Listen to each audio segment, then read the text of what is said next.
discussion.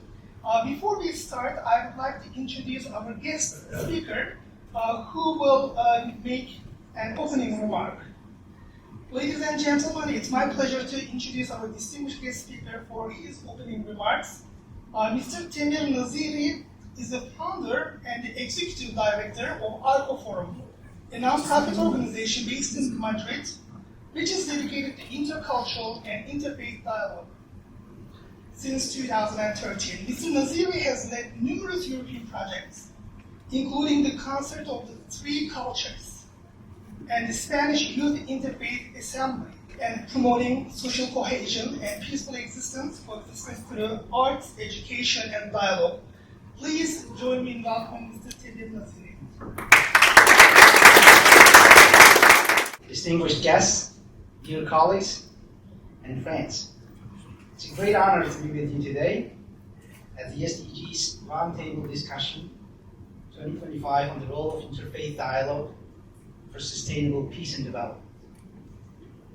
I'm deeply grateful to the Journalists and Writers Foundation for this invitation, to its President Mehmet Kılıç and Ms. Cemre Ülker, and of course, as well as to the tireless volunteers who have made these 3 days possible. 10 years ago, in 2015, I had the privilege to attend the side event organized by this foundation here in New York, precisely around the declaration of the Sustainable Development Goals. That meeting brought together civil society, interfaith leaders, and policymakers, and was honored by the participation of the then President of the UN General Assembly. Today, that moment left a lasting impression on me. It was the beginning of a global journey, and today, 1 decade later, we gather again to renew our shared commitment.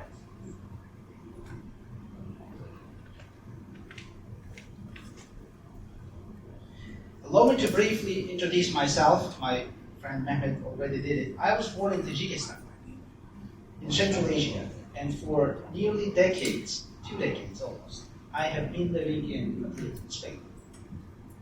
There, I co-founded ARCO Forum, a non-profit dedicated to intercultural and interfaith dialogue, through initiatives like the Concert of Three Cultures and the Spanish Interfaith Ensemble that he perfectly pronounced Hoyle. We bring together people of different faiths and backgrounds to learn, share, and create together. In my own work, my institution, in ARCO Forum, and Hoyle, the Interfaith Ensemble that we mentioned, I have witnessed how music, dialogue, and shared service can transform perceptions and heal divides. When people of different faiths break bread together, sing together, or serve the vulnerables side by side, mistrust gives way to understanding, and strangers become neighbors. I recall a recent intercultural iftar dinner we organized with participations of Muslims, Christians, Jews, and people of no faith, sat together at the same table. The conversations that evening were not about theology, but about family, about children, about our dreams for peace. These small encounters, I believe, are the building blocks of resilient societies. The UN 2030 Agenda reminds us that sustainable development cannot be achieved without peace, and peace cannot be sustained without justice, inclusion, and strong partnerships. That's why we are here. This is why interfaith dialogue is so essential. Concrete examples show us the power of cooperation. Faith leaders joining efforts for climate action, from planting trees to advocating for ecological responsibility. Interreligious coalitions that protect places of worship under the threat, affirming freedom of religion as a cornerstone of peace. Fan will talk about that one project that we have collaborated together proudly. joint humanitarian responses to famine and nature disasters, where aid is distributed without discrimination, peace-building initiatives that promote reconciliation and prevent the escalation of violent conflict. And the list goes on and on. This year, we also celebrate the 60th anniversary of Nostra Aetate, the Vatican Declaration that opened a new chapter in interfaith dialogue. And each February, those who participate and know about it, the World Interfaith Harmony Week gathers thousands of initiatives across the globe, a living testimony of how dialogue has become a global movement. Centuries ago, the Persian poet Sadi Shirazi, I once recited the original Persian, of course, reminded us, human beings are members of a whole created of one essence and soul. If one member is afflicted with pain, other members uneasy will the pain. These words are inscribed on a wall at the United Nations building here in New York as a call to universal solidarity. From Cordoba, Spain, the 13th century philosopher and polymath Averroes, you know him as Averroes, Ibn Rushd was called, then warned us, ignorance leads to fear. Fear leads to hate, and hate leads to violence. This is the equation, it says. And in Spanish literature, Miguel de Cervantes wisely wrote in Don Quixote, estar preparado es la mitad de la victoria, which means to be prepared is half the victory. To be prepared in our context means embracing dialogue and cooperation across our differences before fear and ignorance can prevail. Finally, I would also like to recall the words of late Mr. Fethullah Gulen, a Muslim scholar and a key promoter of interfaith dialogue, who has profoundly inspired my own path. He said, dialogue is not a luxury, but a vital necessity for our time. Peace is possible only when the cultures of law and tolerance are built through dialogue. These words remain as urgent today as ever. Friends, interfaith dialogue is not a luxury. It is a necessity for sustainable peace. It equips us to transform conflict into cooperation, prejudice into partnership, and diversity into strength. Let us continue to build inclusive platforms where youth, women, migrants, and minorities are not only present, but empowered to lead. Let us commit to collective action so that the SDGs are not promises on paper, but realities in our communities. Together, across faith, cultures, and nations, we can prove that dialogue is a pathway to peace, and peace is the foundation of sustainable development. Thank you so much.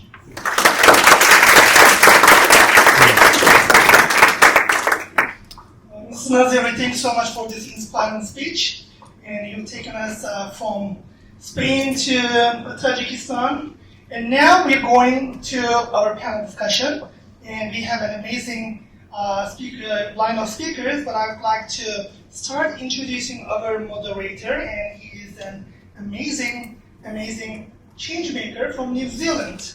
So now I'm delighted and I'm honored to introduce our moderator of Roundtable 1. Mr. Rahul Watson Govindan is the Chief Executive Director Officer of the Philanthropy New Zealand. His extensive work spans environmental conservation, healthcare, education, and the arts, areas linked to the sustainable peace and development. Rahul also serves on the advisory board of the Pearl of the Island Foundation based in New Zealand, which fosters meaningful engagement among diverse groups. His recent engagement include delivering keynote address at the 2024 Interfaith Iftar Dinner and the 2025 Ramadan Friendship Dinner at the New Zealand Parliament, exemplifying his commitment to dialogue and understanding across cultures. He was born in India, having lived across the globe. Rahul brings a rich multicultural perspective and deep empathy to his work. Please join me in welcoming our moderator, Mr. Rahul. Ena mana, ena reo, ero agitira ma, tena koto, to all people, to all leaders, to gathered chiefs, welcome, welcome, welcome. Namaskaram, salam alaikum. Greetings to you all, and welcome to the first SDGs Roundtables discussion 2025. As you heard, my name is Rahul Govindan. I'm the Chief Executive of Philanthropy New Zealand. And I'm honoured to be your moderator for this first discussion and session, the role of interfaith dialogue for sustainable peace and democracy. Today we have an incredible group of panellists with diverse backgrounds and experiences who are actively engaged in this work. I'm going to do a very short intro to each of them, but please do take the time to read their longer bios, which are in the brochure that you got. They are seriously impressive people. I feel a sense of imposter syndrome sitting next to them. They are the kind of people that make this world wonderful and gives you faith that a better version of ourselves is not only possible but being actively worked upon. Rocío Rodríguez, an assistant professor of Theology from the Pontifical Catholic University of Chile, brings her academic rigor and a focus on reasoning from scripture to bridge Christian and Muslim traditions, whilst also extending dialogue to indigenous communities. Cenap, Aydin, the co-founder and director of Instituto Tevere in Italy, is a well-known public speaker and researcher specializing in dialogue, peace education and religious freedom across Europe. Noel, Mifsud, JP, chair of Multicultural Education and Languages Ministerial Committee in Australia, brings over 40 years of experience as an educational leader and is a founding member of the South Australian Intercultural Peace Forum. We're also going to be joined after the panellists who are going to be presenting for 10 minutes each. Their presentations are short little reflections from David Heidegger, culture and conflict specialist from the Racism Global Organisation. David, nice to meet you today. And Dr. Acharya Munene, Professor of History and International Relations from Harmony International. I'm going to introduce the topic, and then each of these panelists will present for 10 minutes, as I said, after which we'll have David and Dr. Munene speak. Then I'll invite questions from the audience as well, so please do prepare them before we close this out. We live in an interconnected world, where divisions can seem to widen and conflicts often have religious or cultural dimensions, fostering mutual understanding and collaboration across faith communities. And that context is not just a moral ideal, it is a practical necessity for achieving the UN Sustainable Development Goals. This isn't about ignoring our differences, it's actually about finding common ground on which to build a better world. The Sustainable Development Goals are a universal call to action. As a significant body of research and real-world experience shows, faith-based organisations and interfaith initiatives are vital partners in this effort. They can be powerful forces for unification, providing platforms for peace building, social cohesion, and community resilience. They are also deeply embedded in communities, often operating health facilities, schools, and other essential services. This discussion comes at a time when we are seeing both the immense potential and the persistent challenges of interfaith collaboration and collision. While dialogue can foster empathy and understanding, there are some contemporary issues in interfaith dialogue for sustainable peace that we must consider. Political and structural challenges. Interfaith efforts are impacted by political and social challenges. This includes political manipulation of religious identities, which can be a tool for securing power or personal gain. That's number one. Number two is trust and understanding. There are common barriers to interfaith initiatives such as distrust, miscommunication, and cultural differences. Number three, the need for inclusive approaches. A key challenge is ensuring the inclusion of youth and marginalised groups in interfaith dialogue.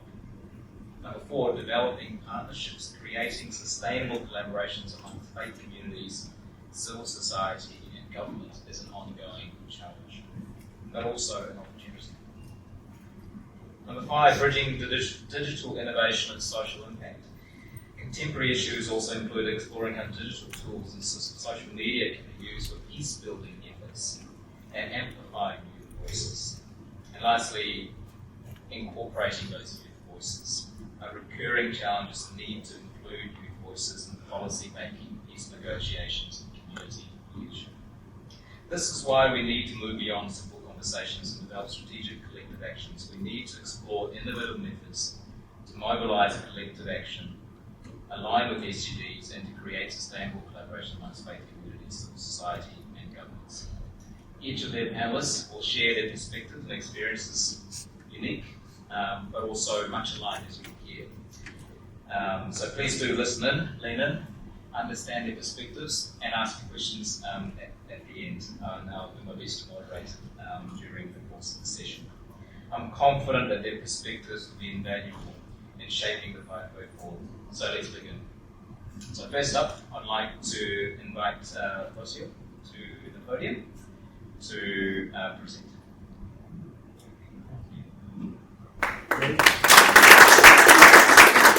Good morning. Thank you for being here today. This year is a year of commemorations.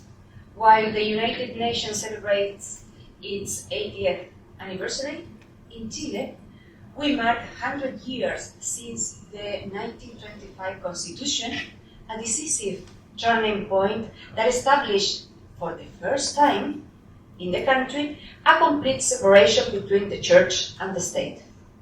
This centennial offers us not only a chance to reflect on Chile's national experience, but also to situate it in a broader regional and global conversation about the role of religions and spiritualities in building sustainable peace and development. The 1925 Constitution represented a dual movement. First, the legal strengthening of laicite, which ended fiscal privileges for the church. And second, a cultural shift toward a more pluralistic society.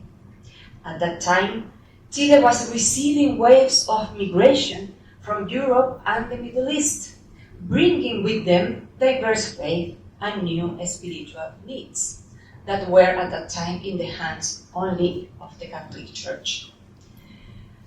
A century later, in Chile, we faced a different scenario.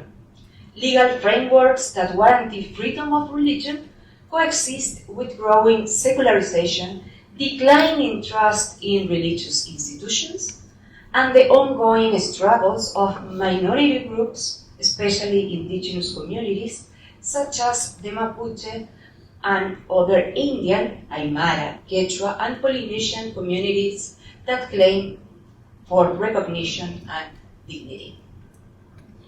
This reality underscores a key truth. Separation of religion and state does not mean exclusion of religion from the public sphere. On the contrary, religious individuals and communities remain integral to the social fabric, making significant contributions to the common good. From this perspective, I would like to highlight three aspects of interfaith dialogue that, in my opinion, there can be many others, can illuminate our conversation today. First, I'm going to talk about hospitality.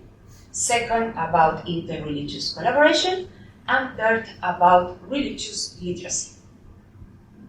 Let's go for the first one, hospitality. Hospitality is not exclusive to Christianity.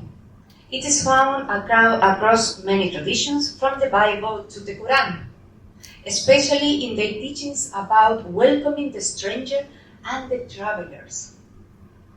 In interreligious dialogue and intercultural dialogue, hospitality means more than polite courtesy. In the practice of interreligious dialogue, hospitality is crucial for welcoming not only people from diverse religious and spiritual traditions, but also for embracing their ideas and being open to learning from them. These people are our neighbors, co-workers, classmates, and in many cases, they are also our family members.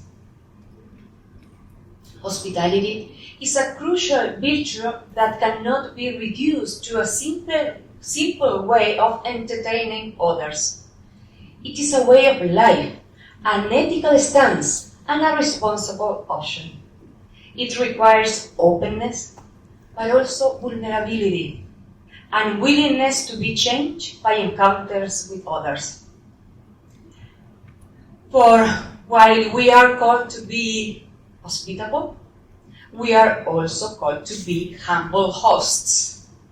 And sometimes to be hosted can be even harder than being hospitable. And here's the key. Hospitality never ends. There will always be new guests, new strangers. It is a universal virtue that transcends public and private sphere because it reflects love, justice, and dignity. Ultimately, hospitality images the love of God. Hospitality reminds us that peace begins at the door when we choose to welcome rather than to exclude.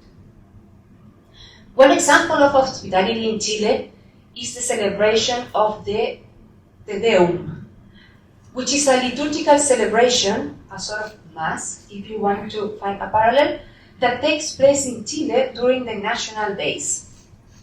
This tradition has become a genuine space to encounter authorities of the highest level of the country, led by the President of the Republic, and gather together with representatives of the Catholic, Orthodox, Lutheran, Anglican, Baptist, Methodist, Pentecostal, and Evangelical churches, as well as Jewish and Muslim, Baha'i faith, Hindus, and many other communities that are today in the country. The Te Deum is not merely a ceremony, it is a practice of recognition, a way of acknowledging the diverse spiritual voices that contribute to our common life as a nation. The Chilean case teaches us that laws are essential, but, I'm so sorry if there are lawyers here, insufficient. Because legal protections can guarantee rights on the paper, and they are important to be there. But only dialogue, face-to-face, heart-to-heart, can build trust and reduce polarization. This is why interfaith dialogue, combined with hospitality, is crucial for creating a society where religious freedom is not just a concept, but a lived reality. Interfaith dialogue is not only about words, but also about shared action. And so I'm going to move to the second principle, which was interreligious collaboration. And the third one, religious literacy. Just to check if you are with me. Still, interreligious collaboration, right? Yeah, still, before having the collaboration taking place, it is necessary to have what Catherine Cornell calls as religious interconnection. By this, the theologian argues that interreligious dialogue implies the belief that religions actually do have something to do with one another, that they deal with some of the same fundamental religious and existential questions, or that they somehow connect in common concerns. It's about questions about life, death, and coexistence. An example from Chile dates back to the years of dictatorship. At that time, Catholics, Protestants, and Jewish communities worked together to defend human rights, to protect families, and to be with those searching for their loved ones who were disappeared by the military regime. That was the origin of the power that got an institution that today still exists in Chile, named FRAECH, the Ecumenical Fraternity or Association of Chile. This kind of interfaith dialogue in action shows how communities of faith can transcend doctrinal differences and unite around common values of justice and dignity. This is a recognition of a fundamental principle. Today, we need the same spirit of collaboration, not only in times of political crisis, but also when facing global challenges, such as climate change, forced migration, inequality, and our desire for peace. When religious believers collaborate, they demonstrate that faith is not an obstacle, but a force for resilience and the common good. Finally, religious literacy. This is very challenging also for us in Chile, where we still are in a process of recognizing the importance of religious education in public schools that integrate religious diversity. By religious literacy, I mean the ability to understand how religion intersects with cultural, political, and social life. A religiously literate person, far from simply knowing the facts about religion that we can easily Google them and find them, is someone who managed to put themselves in the shoes of the religious life of those around them. It is someone who can enter the experience of the other, someone who can imagine how faith shapes everyday choices. In other words, religious literacy implies more than a simple knowledge about religions, but an ability to understand, if you want by heart, right? An ability, or with the heart, not by heart, with the heart, but the ability to understand that religions are not an abstract concept, but a way to call people of faith, whose lives and communities are deeply shaped by their religious identities. What to eat or not to eat, what clothing or symbols to wear, how to pray. Do you pray in the morning? Do you pray in the night? In Christianity, we are taught to pray in the night, to thank God for the day, or celebrate life milestones. How to frame moral and ethical decisions. Everything has to do with concrete people that are coexisting with us every day. A religiously literate person has not only knowledge about a religion, but also the ability and a skill to recognize a religion or a religious practice in its specific cultural, religious, social context. Is to see that something is happening there and it's something religious. Even if I don't understand what is happening, but it deserves respect, at least. Religious literacy can be nurtured through education, which is a long-term project, but also through direct encounters. Religious literacy gained through encounters with others encourages a kind of movement in religious traditions that advances from a bad system, from an attitude of self-sufficiency to one of openness to others. Dialogue becomes an ongoing task of seeking religious truth. And here is the transformative element. Religious literacy not only increases mutual understanding and trust, it also serves as a medicine to fanaticism and extremism. We can talk about that in our conversation, but because it can open a new topic. It demonstrates that religion can be a source of life, hope, and peace. Dialogue among religious and non-religious communities offers a concrete path toward collaboration, reduces polarization, and helps us to address the growing secularization that often results in indifference or even hostility toward religion in the public sphere. Peace and development are not possible without dialogue across our deepest differences as well. As a summary, I would like to highlight the 3 ideas just presented in the following way. Interfaith dialogue goes beyond words, involving active collaboration among faith communities to address social challenges. It can be global, they can be local as well. Religious literacy fosters empathy by helping us understand how faith shapes daily life and morals or ethical choices. And finally, hospitality, which is a universal virtue that strengthens intercultural encounters and interreligious encounters and is essential for building inclusive and peaceful societies. Thank you. Muchas gracias, Rocío. Thank you. Up next, I'd like to invite Cenap up to the podium.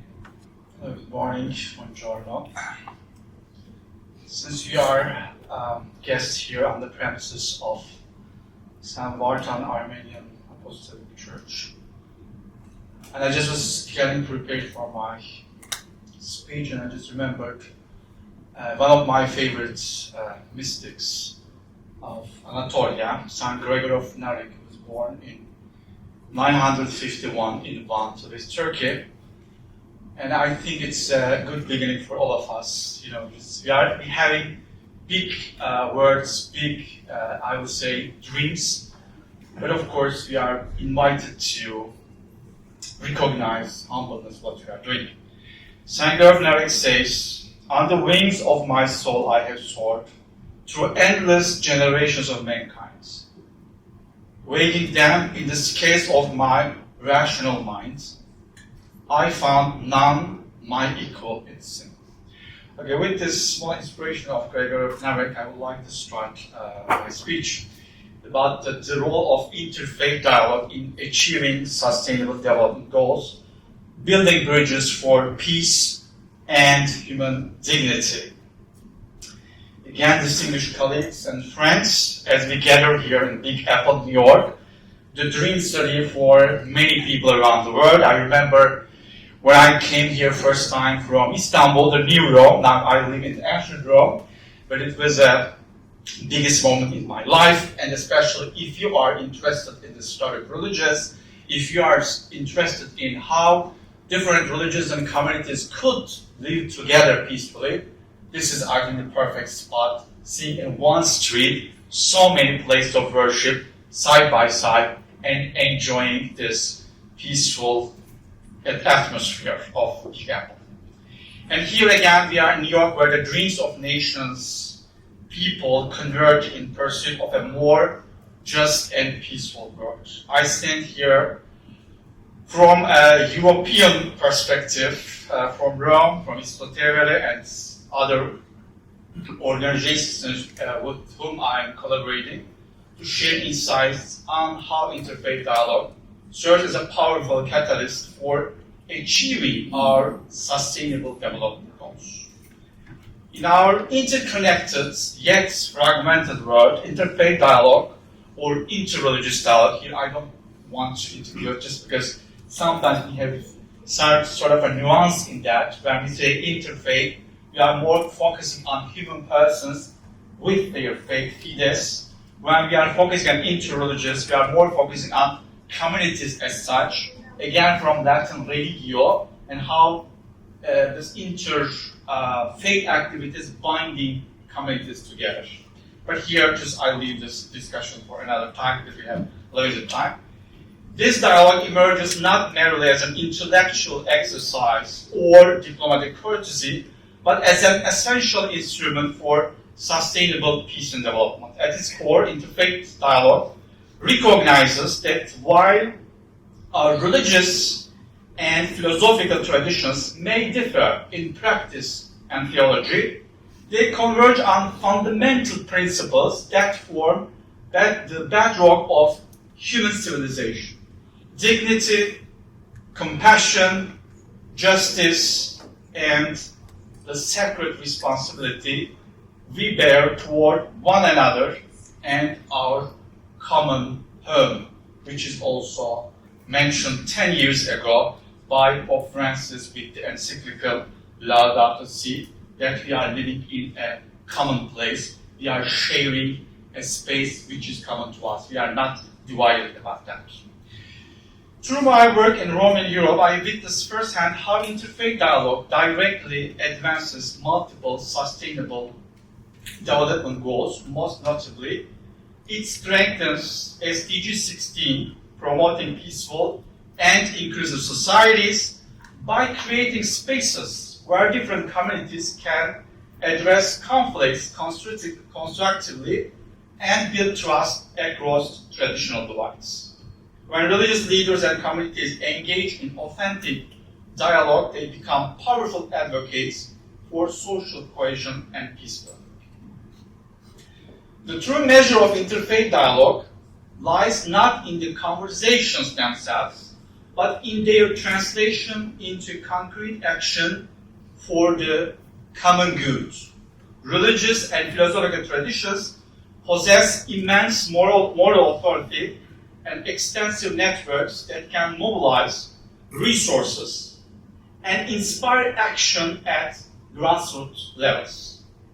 When these traditions unite around shared humanitarian objectives, they create an unparalleled force for positive change. Consider how interfaith partnerships address SDG 1 on poverty eradication through common projects to combat poverty, but also empowering people in this part of the world. SDG 3 on health and well-being, or SDG 4 on quality education, especially when religious communities join their forces for charity organizations, for schooling in the poor areas of the world. Religious communities worldwide operate countless schools, hospitals, and social service programs. When these efforts are coordinated through interfaith dialogue, their impact multiplies exponentially, creating synergies that benefit entire communities, regardless of religious affiliation. Here I would like to focus on a concrete case study with which I have been dealing for the last 2 years. It's a European-funded project for Proton, and at the end of the project, we created together with different partners around Europe, Spain, Italy, Germany, Belgium, the Netherlands, an interfaith council for the safety of place of worship in Europe. And I was very happy that this meeting is happening, in the premises of a place of worship. So I will briefly present what we have tried, what we have been trying, in this journey of Interfaith Council for Safety of Place of Worship in terms of achieving the SDGs. Allow me to present a concrete example. Following the completion of Proton, a comprehensive 2-year project funded by the European Union, the establishment of Interfaith Council for the Safety of Place of Worship Europe represented a paradigm shift on how we approach both security challenges and interfaith cooperation. The Council emerged from a simple yet profound recognition. In an era where place of worship face increasing security threats, our response cannot be fragmented along denominational lines. Whether it's a synagogue in Berlin, Germany, a mosque in Brussels, or a church in Rome, the safety of one sacred place is intrinsically linked to the security and safety of all.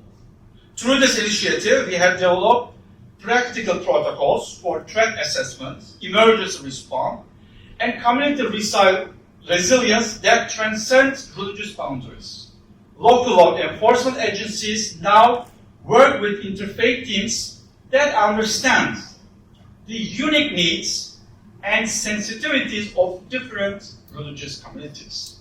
More importantly, we have created networks where religious communities actively protect and support one another's sacred spaces. When the Jewish communities helping out the mosques to be protected, where Muslims are trying to help out the Jewish communities, or Christians helping for synagogues or mosques, and this is all reciprocity, and how to raise this awareness, interfaith awareness among different religions. This council demonstrates how interfaith dialogue directly serves SDG 11 on sustainable cities and communities, making our urban spaces safer and more inclusive. It again also reinforces SDG 16 by strengthening institutions and promoting justice and peace. Perhaps more significantly, it operationalizes the fundamental human rights to religious freedom in ways that are both practical and sustainable. Okay, very briefly, it was already mentioned by my colleague Temir, but again, it's another case, but it's a work in progress again. The opportunity of 60th anniversary of Naziri, because I'm part of a working group around the world involving different NGOs inspired by Hizmet movement, and we are trying to, I would say, enrich this year with different celebrations through conferences, workshops, and elsewhere. As we look forward to the future, we stand at the threshold of a remarkable opportunity from October 28, 2025 to October 28, 2026. The global community will commemorate the 60th anniversary of Naziri, the groundbreaking Vatican II declaration that revolutionized interfaith relations. This anniversary offers us more than a moment for historical reflection. Nostra call number 3 to forget the past conflicts and quarrels and work collaboratively for peace, social justice, and freedom for the whole of humanity, provides a blueprint for addressing today's most pressing challenges.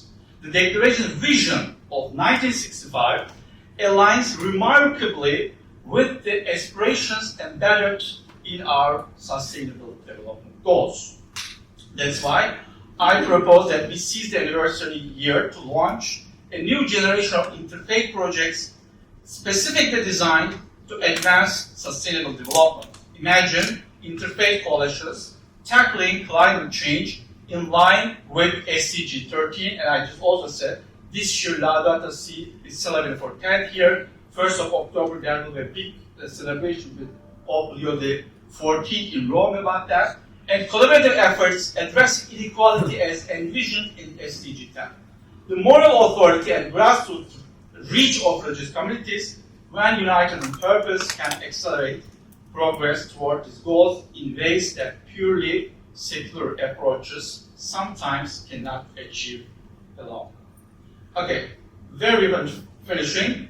Building sustainable partnerships, the sustainability of development efforts depends not merely on financial resources or technological innovation, but on the depth of human commitment and the strength of social bonds.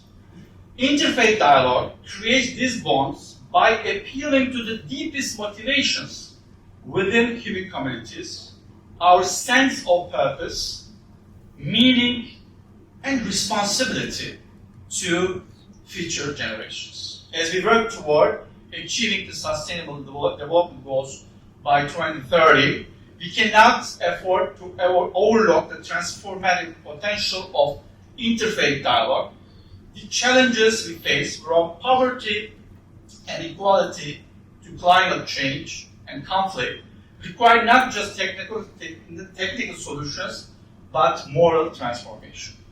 They demand that we see beyond our immediate communities to embrace our shared humanity.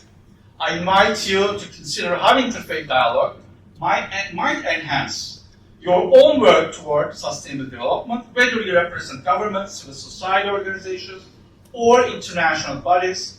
There are opportunities to engage religious and philosophical communities as partners in building a more just, peaceful, and sustainable world we all seek. Thank you. Thank you, Cenap. I'd like to invite somebody, Noel. Come and speak. Thank you. I thought this was my speech. It's a note from my daughter saying, "Dad, can you buy me makeup?" So for all the young people here today, a warm welcome to all of you. You colour and brighten our lives. Many years ago, walking the streets of Calcutta, India, I was confronted by the sight of two children. They were lying cuddled together, motionless in the middle of a crowded footpath. And as a father of children myself, I stopped, uncertain if those emaciated children were alive. I was looking just at humanity. And as confronting as this was, even more heartbreaking was the throng of humanity that were walking around the children, or over the children. Mobile phones in their hands, didn't even, that's cute, mobile phones in their hands, not even breaking to look at the children. Here's human suffering at their feet, and they are walking around and they are walking over. Many years later, I am still saddened at how an increasingly interconnected world, humanity can be so disconnected from the cries of humanity, and in fact the tears of Mother Earth itself. I'm reminded of a saying by Dr. Kiran Sebastian, who was a theologian. He said, "The enemies of a religion cannot be other religions. The enemies of religion cannot be other religions. The enemies of religions are poverty, injustice, illiteracy, exploitation, discrimination, and all that subverts the spiritual goal of fullness of life for all people." My dear friends from all around the globe, this round table calls us as delegates to embrace interfaith dialogue, practices engaged with empathy, and to take meaningful, heartfelt action. It invites us to become prophets of hope, boldly countercultural in our pursuit of mutual understanding and collaboration against diverse faith traditions. My friends, together we can build bridges, we can strengthen social cohesion, and we can begin to heal a planet in huge distress. Interfaith or interreligious dialogue serves as a powerful conduit for compassionate engagement. It calls us to tear down the walls of race, religion, and nationality and honour each other's invisible suitcase of dreams. A beautiful phrase. An invisible suitcase of dreams for a more inclusive, peaceful, and resilient world. Grounded in principled pluralism, such dialogue encourages the respectful exploration of diverse beliefs and cultures, calling for mutual trust. And trust is so important in this debate. Shared accountability and engaged empathy. Ms. Rodríguez, you introduced the notion of Indigenous spirituality. I'll continue with that because it's beautiful. And as an Australian, I'm honoured to share the ancient wisdom of our Indigenous elders, and especially our Indigenous women, who have incredible insights and a profound foundation and a profound insight for interfaith dialogue. Aboriginal elder and educator Dr. Miriam Rose Ungamar is a colleague of mine. We were principals together for many years. And she teaches that before we can truly enter each other's personal story and spirituality, we must first listen to our own story as revealed by the divine within us. Only then can we open ourselves to the other. And she calls this sacred practice deep speaking to deep. And in her Ngangwera language, she calls this Naziri. This is a theme I'm going to explore. So imagine for a minute, here's this Indigenous woman, a river person. She's sitting by the river. She may have been sitting there for an hour. She's watching the river flow past. And she's thinking to herself, and this is what she says. She says, Naziri, is inner listening and quiet. It's still awareness. A spiritual attentiveness that recognizes the deep spring within each person. In this quiet space, we open ourselves to the voice of the land, to each other's stories, and to the sacred truths that shape identity and belonging. The message: take time, listen deep within, allow the divine to speak to us. That's the very start of dialogue, to start within ourselves. Not unlike Namaste, the Sanskrit greeting, the divine in me, welcome to the divine in you. Both invite us into a sacred presence with one another, where vulnerability is embraced, trust is nurtured, and empathy is cultivated, and healing becomes possible. Naziri transcends interfaith or interreligious dialogue from debate to communion, from reaction to reflection, and from charity to co-creation, working together. Australia is a home to one of the most multicultural, diverse nations in the world. It espouses egalitarian, democratic, and inclusive values through its commitment to multiculturalism as government policy nationally at state and local levels. Cultural and religious diversity is protected through acts of parliament. Grounded in the nation's diverse faith communities and nuanced by First Nations spirituality, we have a colonial past, we have post-war immigration, and enduring waves of multicultural settlement. Faith discourse celebrates differences, seeks common ground to embody a commitment to a shared moral vision of a more just and respectful society, both within Australia and then beyond the globe. Interreligious dialogue and education in Australia flourishes within a legal and policy framework that actively protects and celebrates cultural and religious diversity. And it's not only embedded in legislation, it's reflected in some of our national acts, where we speak with respect about shared identity. One of the things we do in Australia before we start any speech is we acknowledge the traditional custodians of the land, our Indigenous people. We do that in Parliament, we do that in meetings, we do that in a conference such as today. This is deeply respectful and really comes to the heart of celebrating the divine within. Interfaith dialogue and education engage directly with some of the nation's most urgent and complex challenges. Faith provides a space and an unapologetic and unambiguous values framework to challenge and collaborate on issues that shape our shared future. We have many issues in Australia, not unlike anywhere else in the world.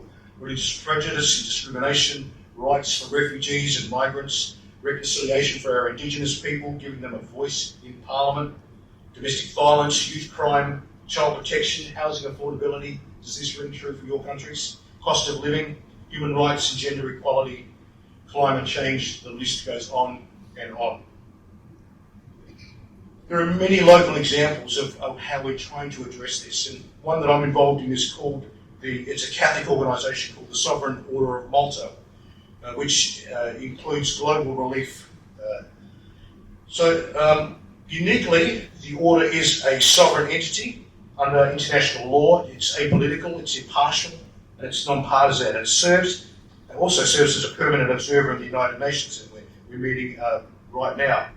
Sovereign without being a nation, it fulfills its Christian duty to care for people in need, regardless of identity or belief. Its mission to serve the sick and the poor through hands-on service could include medical care in Timor-Leste, where we've got a clinic delivering emergency aids in warring nations right across the globe, responding to emergencies around the globe, or perhaps something simple like gifting a coat to a homeless person. Each act becomes a moment of interfaith dialogue. This point where deep speaks to deep, where person speaks to person. A simple act becomes interfaith dialogue. So consider that little example that I said, gifting a coat to a homeless person. Is this simple act not interfaith, interreligious dialogue? Is it not a Naziri, a deep moment, when the giving is unconditional as the divine's love for us is unconditional? The giver and receiver meet as equals. The exchange of an ordinary coat becomes an extraordinary communion. That, my friends, is what we're involved in. We're involved in an extraordinary, deep to deep sometimes simple, sometimes profound, change of heart. All of us gathered here today are moved by the divine and committed to the betterment of humanity. We stand united in choosing love and courage over fear and anger. As we strive towards the sustainable development goals, let us pause to listen to our heartbeats and the heartbeats of the forgotten people of the streets of Kolkata and across the globe. Let us listen to the heartbeat of nature. Their voices matter. Their dreams matter. Let us not walk past them or around them, nor overlook the dignity of their spirits. May this roundtable be remembered as a turning point, where compassion, justice, and shared humanity transcend religious dialogue and mutual understanding into action. Action for the world, for humanity, for the planet, and for our collective future, especially our young, whom I started to welcome this morning.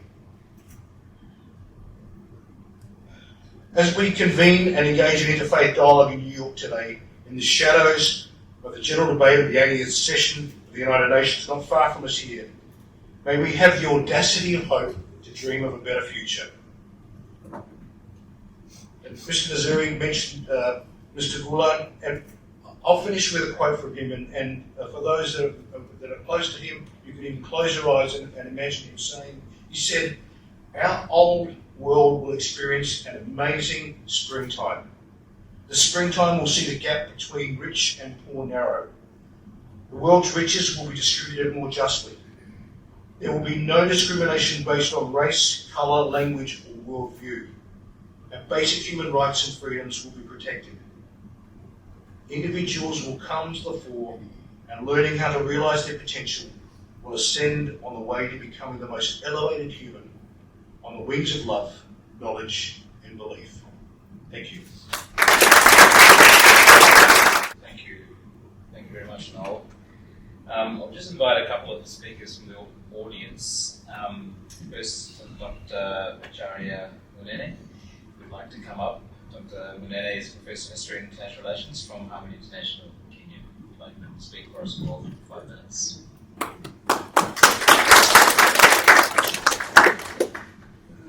Thank you very much. Yes, I teach at the United States International University in Nairobi, and I'm also an advisor to Harmony Institute. And so my role is to say something about where we see it in Nairobi. Since we looked at the panel, well, nobody forgot it. And so let's somebody plug in a little bit. Oh.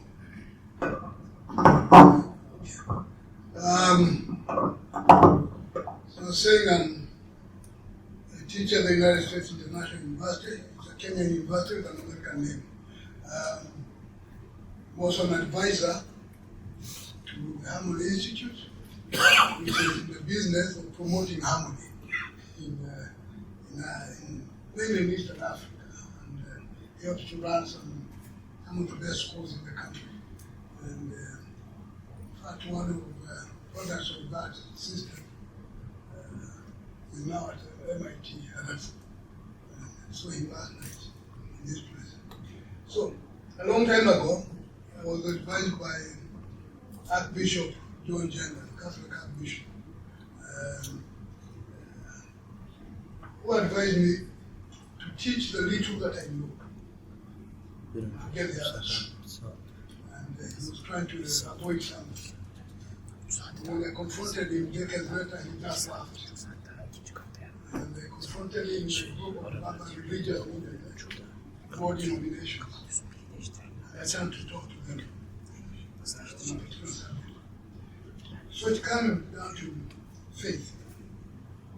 Why do people have faith? Or why do we need faith? Because every people who need faith sometimes ends up being religious faith. My answer is it's necessary because it is the ultimate reason. Because with faith you have a beginning and you can explain everything else after that. It's the ultimate reason. And it gives identity. So the challenge therefore is to convince people with all these faiths and identities, but they have something in common, and they should not be fighting.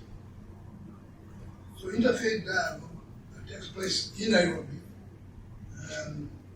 under Harmony, associated with Harmony Institute, starts with an agreement that all faiths need each other. And because they need each other, they therefore talk to each other. And in talking to each other, they also have to deal with particular issues. One, they need dialogue within religions or denominations. Because we see in each denomination or count of difference in the main religions, the Hindus, the Muslims, the Christians, they need dialogue within themselves. Then you need dialogue across religions. So the two are things that try to take place in Nairobi. And we are talking about peace. And what is peace? First, it does not exist in itself. Therefore, it has to be contrived.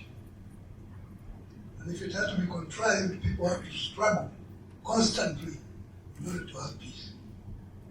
Immediately it's slackened, then peace tends to disappear a little bit. Then you wonder how to get back. So peace is a contrived reality based on constant struggle. So there is need to overcome suspicion, because there is a lot of suspicion in religions and different faiths. Even within the faith, you find some people, preachers in some churches or some other, they are fighting. They use the same building.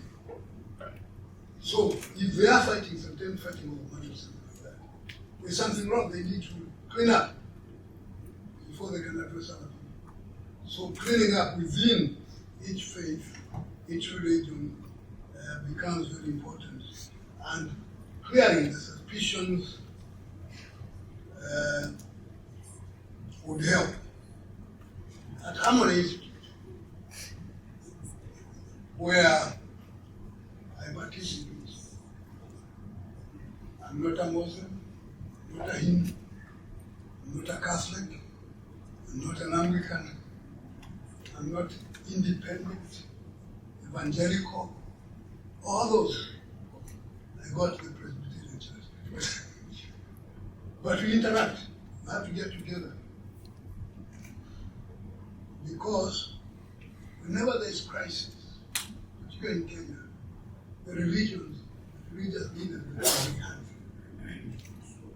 And they many times come together, put their differences aside, and you see them issue or talking in one language.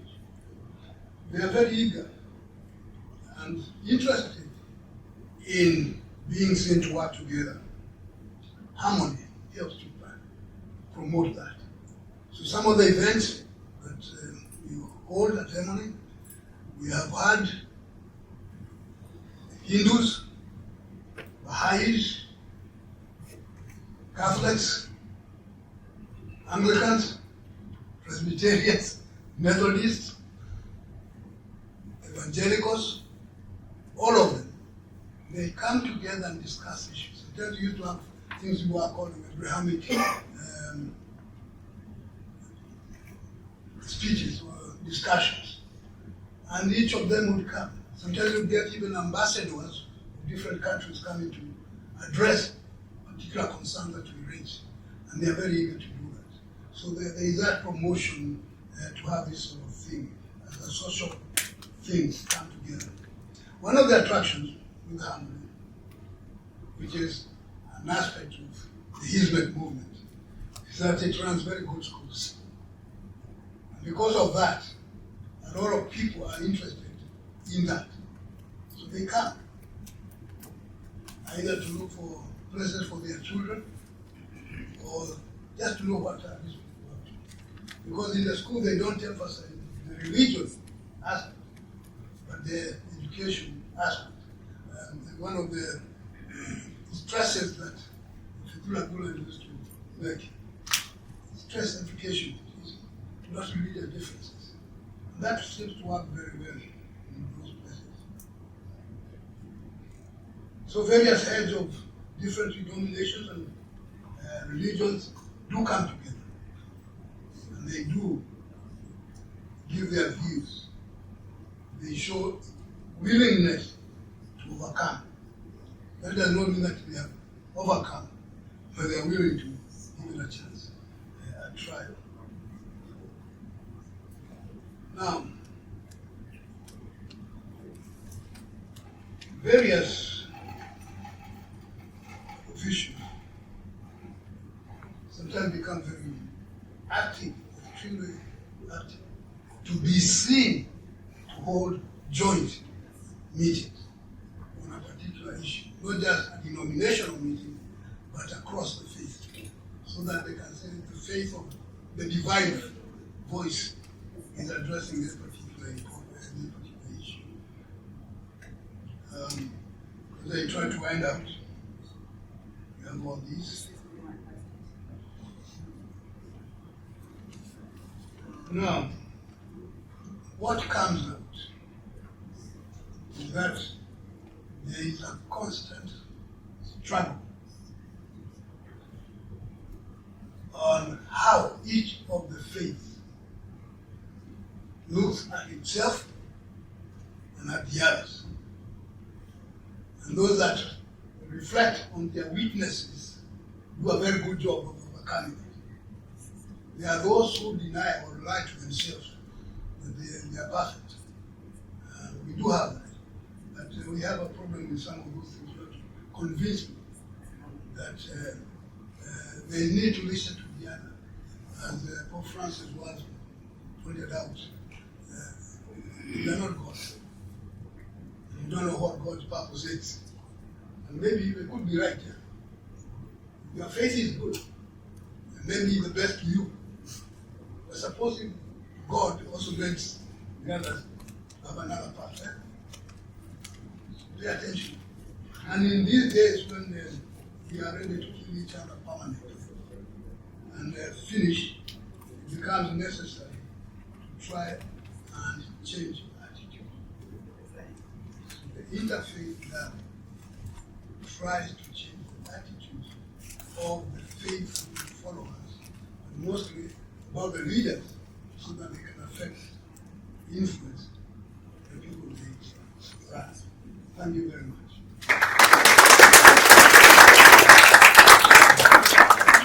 Thank you, Dr. Mudani.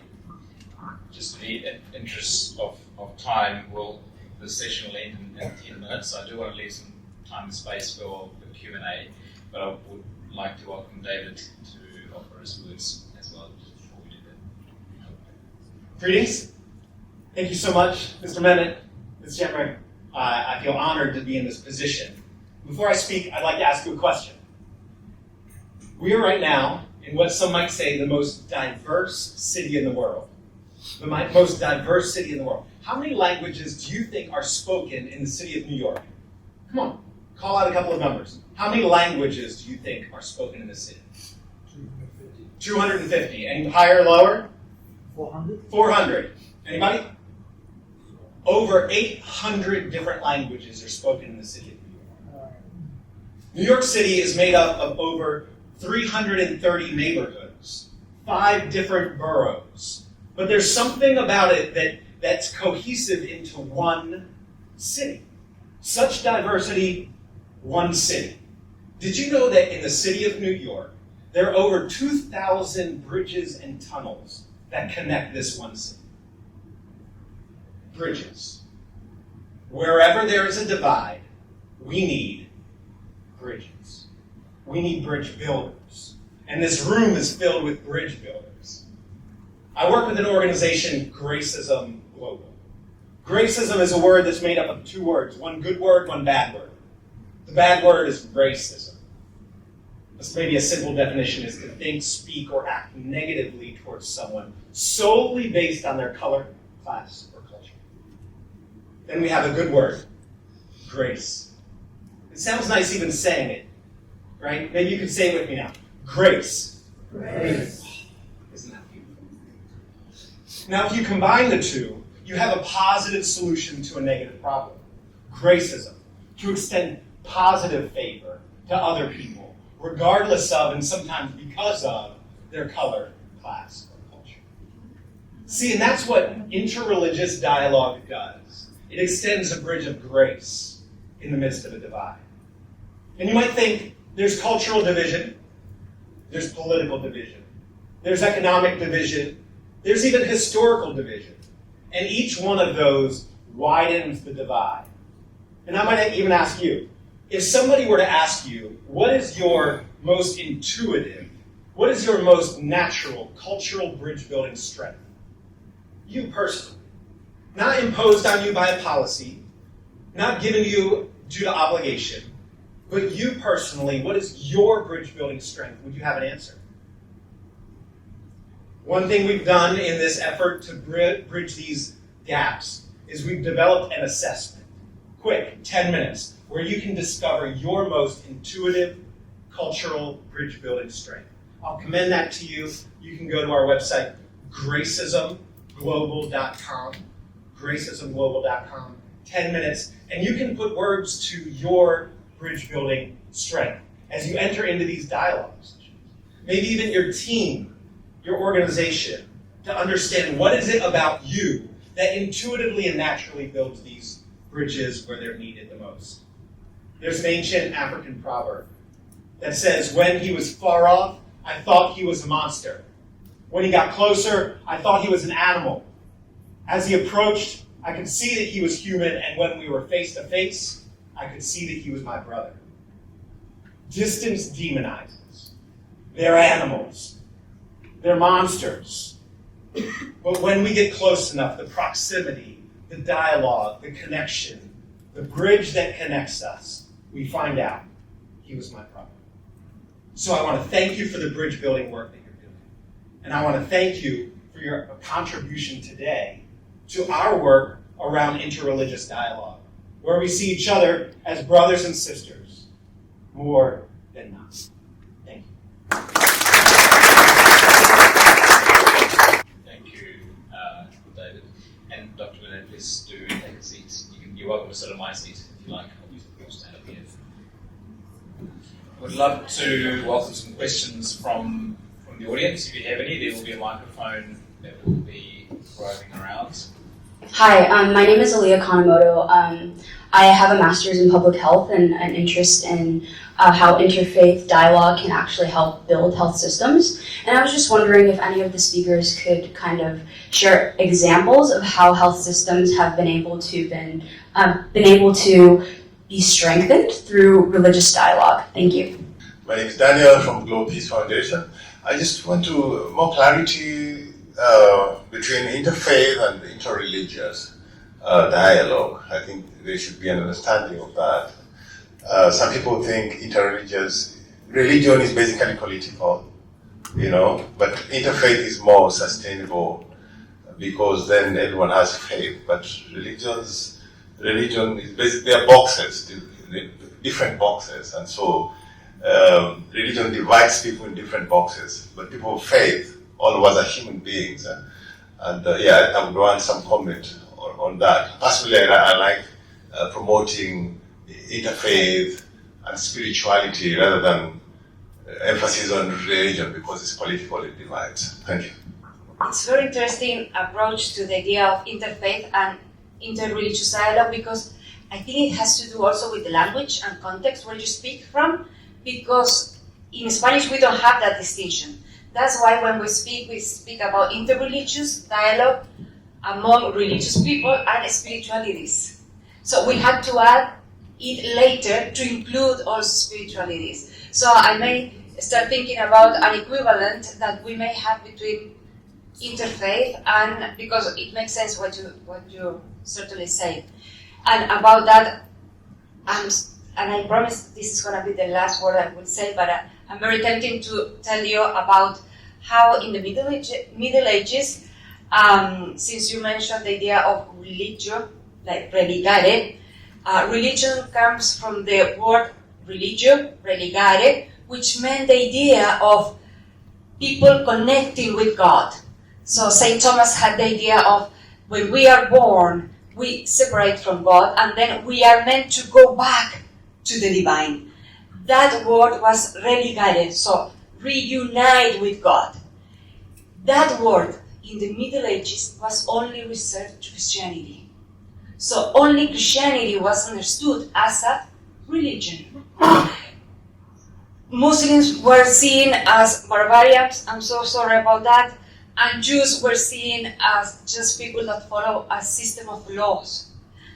So there was no way to connect because we were not considering others the same as us. That's why when we talk about mutual understanding, when we talk about collaboration, and so we need this common ground.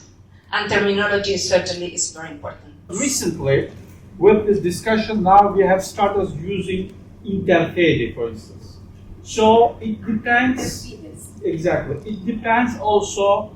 I'm just picking up this literacy, but also this another kind of problem of illiteracy. Sometimes we don't know really what term for what purpose we are using. But if you go to China, Chinese context, they say there's no religion. I mean, you cannot even use that. But I think it's a very important debate that we have to keep with that. You're right, because usually when we are talking about the relations church and state, we have the tendency to say religion and politics. We don't say too much faith in politics. But again, when we say the human person, also the idea of the right to religious freedom is not only personal. All the international documents started in 1948, but as European Convention of Human Rights, always focusing on the right to religious freedom, not only at individual level, at faith, but also at community level. So, do I have the right to come together and build up place of worship, or share moments and space with people who do have the same religious affiliation? So it's very tricky, but I'm really thankful that because we have to keep up with this debate. Public, the health institutions, that's very interesting, because in Italy I'm part of the Religious for Peace Italian chapter. In our association, we started different multi-religious or silent spaces in hospitals. Because what we have discovered, in most of the hospitals there are chapels, but if you are Muslim, Jewish, Buddhist, Hindu, Baha'i, you don't have any space in which you can enjoy some moment of spirituality or silence. And the most important thing is we have been very much helped by the Catholic chaplains in these hospitals, because they were the pioneering figures to help us out, to reach out the administrations, the management of the hospitals. So I would say it was quite a success story, because then people started to copy these examples in some Roman hospitals and in their respective institutions. I think this is an important moment, because usually when people come to a hospital, we think that only their body needs some healing. But as you know, there's several research on that. Also, they need spiritual support, and I think that was an interesting collaboration. Thank you. And I'll answer just in terms of the medical as well. Stan, I can see you.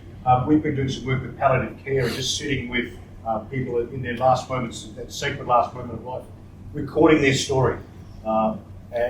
Sometimes the feedback we're getting is we want to express our faith as we move to the next life. So there's a beauty in just sitting still and listening. A very quick story, I was working in Africa with women dying of AIDS, and I was sitting with a woman. We sat for quite a while in silence, but there was great dialogue happening in that silence. She didn't move. I got up to leave, I gave her a bag of rice, I heard she had eaten for quite a while.